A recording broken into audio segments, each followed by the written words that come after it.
Bismillahirrahmanirrahim. Assalamu alaikum dear students. Welcome to the second lecture. That is now today we are going to discuss about Roman civilization. And when we talk about any civilization, we have to keep in mind the timeline of that civilization. And today's timeline of Roman civilization is 753 BC to 476. In 753 BC, we may say that it was a start, or historically it was the main year when the Roman civilization began, and it lasts up till 476. So whatever happened in those civilizations, either it was advancement in religion, education, politically matters, so these years are very much important. And when we talk about the area or the location of Roman civilization, we may say that Rome, Italy was the base, and other European states or cities were also, when the Roman civilization expanded itself, then many of the European cities and countries also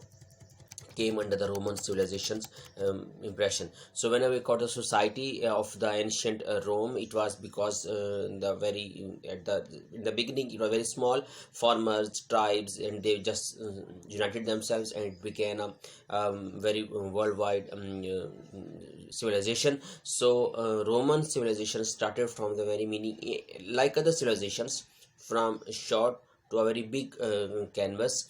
And when the society of the Rome, it was purely, we must say that some kind of religion person as well, and they were also a very kind of rich civilization. People were rich, and there was about million, more than million inhabitants at that time in the very early ages.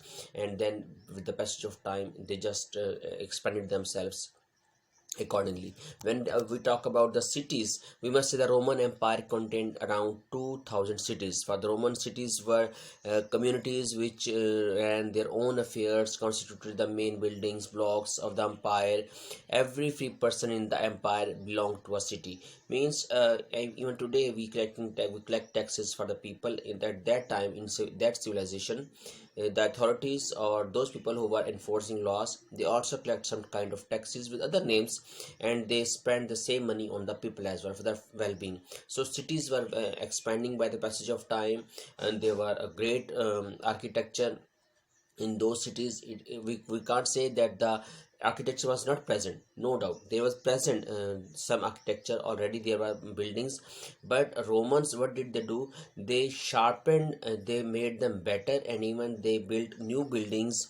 Even today we get the same impression, we get the same grandeur of those buildings are present even today in Italy, Rome, and the many other parts of that Europe.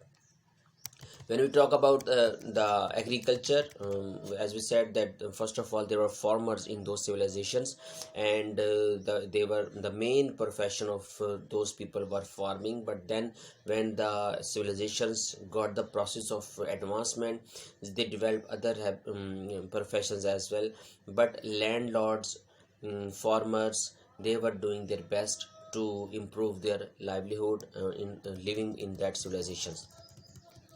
So as we know that there are many aspects of any civilizations, and then we talk about the social classes.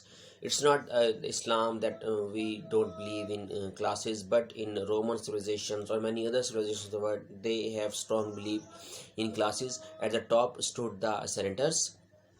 Who are the senators? They are the members of the council of state. Means those people who were responsible for the political matters, they were called senators. And below the senators there were equities, and they were originally those in the army who could afford to own a horse. Over time, however, they became numerous middle classes. Means first senators, then the equities or the middle class people. So these were classes over there, and according to their class wise, people who usually have the respect, have the fame, have the name, because their class system was very much strong.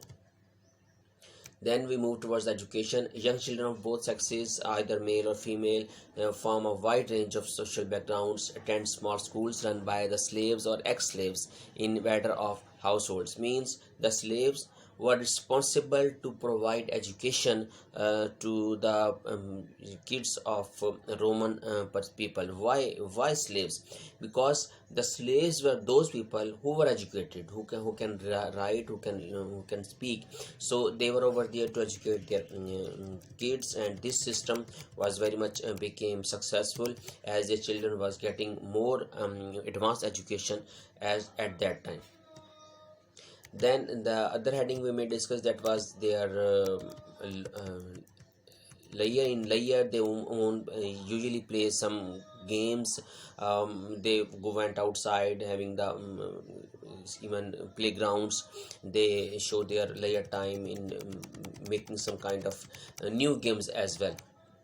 When we talk about the government, warfare and law, the Roman Republic government Rome as it changed from single city state to enormous empire. As its power expanded, the republic's leaders met new challenges by adapting old institutions to meet unforeseen challenges.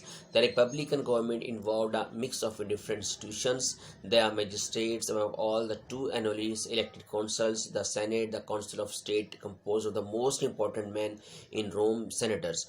Means there was a proper government. That government was responsible to introduce laws, to implement the laws, to bring the people to task who were not doing work for the Roman civilizations. So these are some headings, and especially we have to discuss religion as well. The Roman religion was very similar to other of the Greeks. Like the Greeks, the Romans worshipped pantheon of gods and goddesses. Means they were not Muslims, even they were not Christians as well, in other words, because they have to worship gods and goddesses.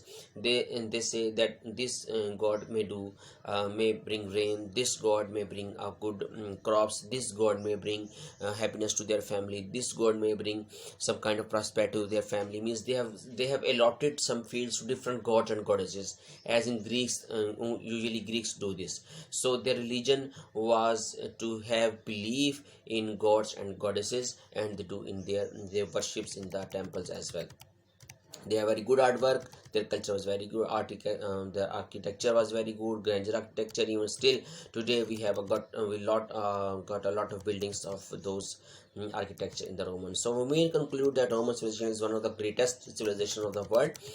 Romans gave such imprints on the minds for the readers, for the politicians, for the theorists, that they may read the civilizations and get the ideas of advancements from the people or them. So this was total.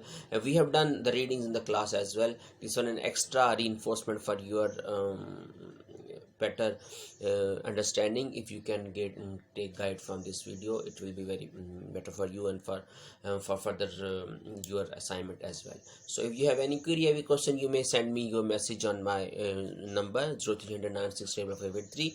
Watch my video, subscribe this channel, and do press the button of bell.